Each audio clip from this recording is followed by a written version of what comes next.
In today's BTG episode, Dani and Hayley clash. Ted has a request of Eva, which then puts her at odds with Kat once again. Anita reaches her limit. Jessica has a proposition for Tyrell. Ashley has an update.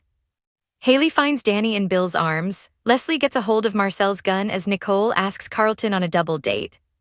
Anita comes down the stairs of her home looking wiped out. She complains to Vernon that she slept late. Since the ground is frozen, there's at least no construction noise. She's bored and he urges her to go back to bed, but she needs a change of scenery. Kat and Samantha arrive, which is a welcome surprise. They catch up and go off to get refreshments. They return with tea and Anita gladly looks over dress ideas for Sam. Reminds her of when Kat debuted. Anita chokes up and tells them the articulettes once performed at a cotillion. It was lit, she says with a smile as she talks up the energetic night. Her dream that it wouldn't be her only brush with women like that came true. She takes Sam's hand. Hayley walks in on Dani in Bill's arms. She tells her to get her hands off her husband. Dani apologizes and Bill scoffs. Hayley tries some niceties, telling Dani she's sorry about the cancer, but it doesn't come out as though it's genuine. She asks why Dani's there in the middle of a workday. Dani says she'll call when she gets the girls' blood tests. She goes and Hayley decides she won't show the woman sympathy next time. Bill snarks that she never meant it anyway. Hayley denies it and doesn't like that he always takes her side. You call blowing up my marriage and divorcing her taking her side. She tries to apologize, but he thinks she thought it was funny to try to get a rise out of Dani. He yells that it's not funny that his kids or their mother could get cancer. He pounds his desk in anger. Hayley backtracks and agrees with everything he's saying. He asks her to stop pouting then. I'll do better, she says. Derek arrives at Uptown and tosses his crutch to Jacob. He's walking just fine now and wants nachos. Jacob has to meet his wife. He tells his friend he was on a double date with Ashley last night. Derek knew she wouldn't stay single forever. He asks about the guy, but Jacob knows nothing. It's awkward, so Derek changes the subject to Naomi.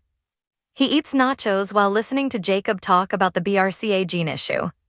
He says it's on top of their disagreement about having kids. He calls it a threat to who they are. Derek gives him a pep talk. They were meant to be and will work it out. Jacob hopes so. Ashley and Grayson flirt near the elevator when Naomi arrives. Shanice watches as Naomi tries to get the hot goss. Shanice appears. She wants in on this too. They fill her in. Ashley nods at how good the date was. Really, really good, she says with a massive grin. She says it was different, fun, and delicious. She likens it to having mint chocolate chip ice cream and to changing to raspberry sorbet. The women laugh. Naomi goes and Shanice and Ashley joke about her being the one to hook up with Grayson when everyone in the hospital wants him. Ashley urges her to do something about her own love life. June waits on Jessica and Tyrell at Orphe's. She's glad to see some good-looking folks for a change. They quietly tell her not to say it so loud or she'll lose on tips. Jessica jokes about wanting ratatouille and June scrunches up her nose at the French, wondering what she's on about. Jessica's just tired of the cotillion talk. She hasn't heard from his grandma about it, she says when Tyrell asks.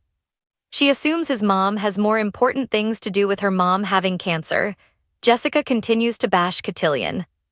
They order and Tyrell tells his girlfriend he can't boycott with her. His whole family is involved. Jessica trashes it again and then suddenly thinks he should be her escort. They can go and be miserable together. At the office, Eva is wowed when Ted tells her that Dani has the BRCA gene. He lays it all out for her. She's so sorry. She thinks Kat must have been a handful. Ted says not how she thinks. He updates her on what happened and Eva thinks she'd want to get tested. Ted didn't want to pressure Kat. He repeats how it's his job to be there for her and Eva repeats how she always wanted a dad like him. She assumes that Chelsea waiting on Kat to do the test is hard. Ted sort of wishes Eva would reach out to Kat, but he can't ask. Eva would do it for him. As Kat and Samantha talk cotillion in the living room, Dani and Vernon chat in the foyer. He admits Anita didn't have the heart to tell them she was too tired for a visit. Vernon worries about her and her girls because of the BRCA gene. She's sure she'll handle it, mostly because of him. Vernon thinks she was born with it. When she brings up the need for Bill right now, Vernon disagrees. Neither do the girls. They head inside to see Anita and the girls. Dani loves the new dress. Anita stumbles on her feet as though she's dizzy. The girls rally and Vernon worries. She admits this is too much for her. They're sorry, but she thinks this was a valuable lesson. Even I have my limits. Later, Dani gets a text on her way out from Chelsea who says test results are in. Hayley and Bill check the menus at the club, and she tries to get back into his good graces by asking work-related questions. He sighs audibly and she asks how long she'll be in the doghouse. It's up to her. Later, Jacob and Naomi appear. They discuss the results and that Hayley texted Naomi. Bill's heart warms at the thought that his wife actually cares. They hold hands. Kat and Samantha arrive at Orphe Jean's. While Sam goes to sit with Tyrell and Jessica, Eva pulls Kat aside. She heard about what's happening with the cancer and BRCCA Jean and is sure Kat's anxious about the whole thing, her aunt and cousin. Cute, it's too bad you didn't mean it, she says.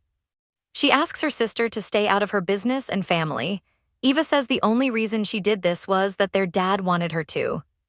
One day Eva thinks Kat will need her. When it happens, she'll throw Kat's words against her. She assumes waiting is rough on her and she's sorry. And I'm here for you to listen to you or to lean on if you need to. At the table, Samantha talks about her dress selections for Cotillion, surprised that Jessica's going and interested in the dress designs. Shane's goes to Ted's office with chocolate ice cream. She tempts him with it, and after they have a nibble, he has a nibble of her. They make out. Derek watches Ashley and Grayson flirt by the nurse's hub. He quotes old movies and she's not really interested. Hooked on Beyond the Gates, join our official Beyond the Gates Facebook group. Get spoilers, recaps, theories, and fan talk all in one place.